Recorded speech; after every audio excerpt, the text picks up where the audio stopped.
আমাদের অনেকেরই সামর্থ্য নাই গরুর মাংস দিয়ে কালা ভুনা খাওয়া। আমরা কিন্তু চাইলে এভাবে মুরগির মাংস দিয়ে কালা ভুনা খেতে পারি। এটা দেখতে যেমন হয়েছে, খেতেও কিন্তু ভীষণ সুস্বাদু হয়েছে। তাহলে চলুন দেখে নেওয়া যাক কিভাবে আমি কালা ভুনাটা তৈরি করি। তো এখানে আমি 1 কেজির মতো মুরগির মাংস নিয়েছি, ব্রয়লার মুরগির মাংস। আর এখানে কালা ভুনার যে স্পেশাল মশলা থাকে সেই মশলাটা আমি তৈরি করে নেব। এখানে আমি সব ধরনের মশলা নিয়ে নিয়েছি। এই মশলাগুলোর মধ্যে রয়েছে 2 টুকরা দারুচিনি, 4টি এলাচি, একটা শুকনা মরিচ, 6টি লবঙ্গ, একটা জয়ত্রী 4 ভাগের 1 অংশ আর জয়ফলের 8 ভাগের 1 অংশ, একটা কালো এলাচি, আধা চা চামচ পরিমাণ কালো গোলমরিচ, 1 টেবিল চামচ পরিমাণ আস্ত জিরা। সবগুলোকে 3-4 মিনিট এটাকে ভেজে নিয়ে গুঁড়ো করে নিতে হবে। ব্লেন্ডারে করেন না পাটায় করেন, যেটাই করেন গুঁড়ো করে নিতে হবে। আর এখানে মুরগির মাংসের জন্য 1 টেবিল চামচ পরিমাণ আদা বাটা, রসুন বাটা আর 1 টেবিল চামচ পরিমাণ ধনিয়ার গুঁড়া, আধা টেবিল চামচ পরিমাণ মরিচের গুঁড়া, 1 চা চামচ পরিমাণ হলুদের গুঁড়া, 5 থেকে 6টি কাঁচামরিচ বাটা, 2টা টমেটো কুচি আর পেঁয়াজ বেরেস্তা করে নিয়েছিলাম 1 কাপ পরিমাণ, সেই পেঁয়াজ বেরেস্তা দিয়ে দেবো আর লবণ স্বাদ মতো। মরিচের গুঁড়া দিয়েছি 1 চা চামচ পরিমাণ। আর আমি 1 কাপ পেঁয়াজ কুচি করে এটাকে বেরেস্তা করে নিয়েছি। তো এই বেরেস্তা দিয়ে দিলাম 1 কাপ আর বেরেস্তা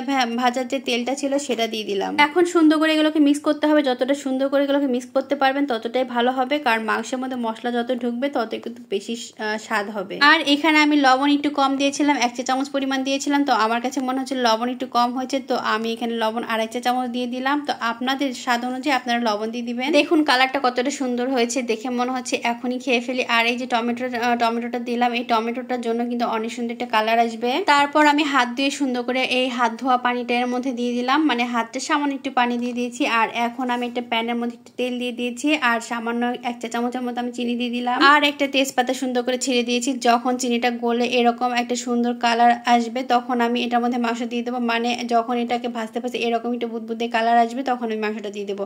আর এই চিনিটা দেওয়ার জন্য কিন্তু অনেক সুন্দর একটা কালার আসবে এবং অনেক সুন্দর টেস্টও হবে। চিনি দেওয়ার জন্য যে এর ফ্লেভার নষ্ট হচ্ছে বিষয়টা এমন না, চিনি দিলে কিন্তু এর টেস্টের ব্যালেন্স হবে সুন্দর আর একটা সুন্দর টেস্ট পাবেন। অবশ্যই চিনিটা যখন গলে যাবে তখনই কিন্তু এই মুরগির মাংসটা দিবেন। তো মুরগির মাংসটা দিয়ে সুন্দর করে দেখেন আমি নাড়াচাড়া করে নিচ্ছি। আর এই যে টমেটো দেওয়া আছে আর যে হাত ধোয়া একটু পানি দিয়েছিলাম ওইটা দিয়ে কিন্তু অনেক সুন্দর পানি বের হয়েছে। সুন্দর করে নেড়ে চেড়ে এটাকে 10 মিনিট হাই হিটে জাল করে নিতে হবে। যখন মুরগির মাংসের মধ্যে থেকে এরকম পানি বের হয়ে আসবে তখন যে মশলাটা গুঁড়া করে রেখেছিলেন সেই গুঁড়া মশলাটা এটার মধ্যে মিক্স করে দিতে হবে। এই মশলাটার জন্য কিন্তু এর টেস্ট এবং ফ্লেভার দুইটাই কিন্তু অনেক সুন্দর হবে, দুর্দান্ত হবে, এক কথা বলতে গেলে চমৎকার হবে। তো এখানে তো অবশ্যই মশলাটা দিতেই হবে। আর এই মশলাটা সুন্দর করে 3 থেকে 4 মিনিট সুন্দর করে ভেজে নেবেন। ভেজে নিয়ে আপনারা ব্লেন্ডারে গুঁড়ো করে নেবেন। আপনাদের ব্লেন্ডার না থাকলে অবশ্যই পাটাতেও গুঁড়ো করে নিতে পারবেন। মশলাটা দেওয়ার পরে থেকে সুন্দর করে মাঝে মাঝে নাড়াচাড়া করবেন আর এভাবে সুন্দর করে মিক্স করে দিবেন, না হলে নিচে কিন্তু লেগে যাবে। তো সুন্দর করে আমি নাড়াচাড়া করে দিচ্ছি। আর ওই যে মাংসটা যে মেখে রেখেছিলাম ওইটার বাটিটা ধুয়ে সামান্য একটু পানি দিয়ে দিলাম। আর অবশ্যই কিন্তু বেশি পানি দেওয়া যাবে না, অল্প একটু পানি দিলেই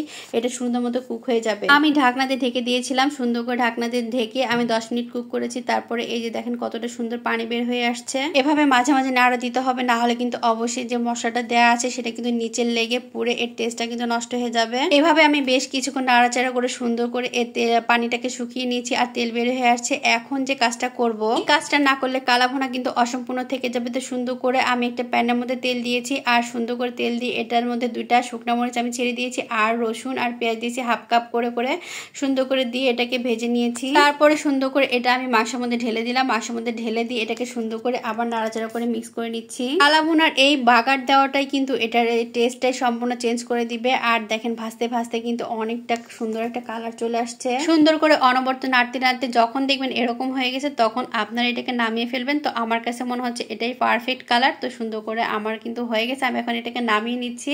তো আপনারা কিন্তু চাইলে এইভাবে সুন্দর করে মুরগি মাংস দিয়ে কালা ভুনা তৈরি করতে পারেন। বিশ্বাস করেন এটা এতটাই মজা হয়েছিল। আপনি 1 পিস মুরগি মাংস দিয়ে আর এরকম একটু মশলা দিয়ে সুন্দর করে গরম ভাত মেখে নেবেন আর জম্পেশ একটা খাবার খেতে পারবেন। ট্রাস্ট মি, এটা এতটা মজার হয়েছিল যে এটা মাংসের ভিতরে মশলাগুলো সুন্দর মতো ঢুকে গেছে আর এত মজা হয়েছিল যে ভাষায় বলে প্রকাশ করতে পারবো না। যারা এখনো মুরগি মাংস দিয়ে কালা ভুনা খাননি তারা এখনই করে ফেলবেন। আর অবশ্যই আমার পাশে দেখবেন। আল্লাহ হাফেজ।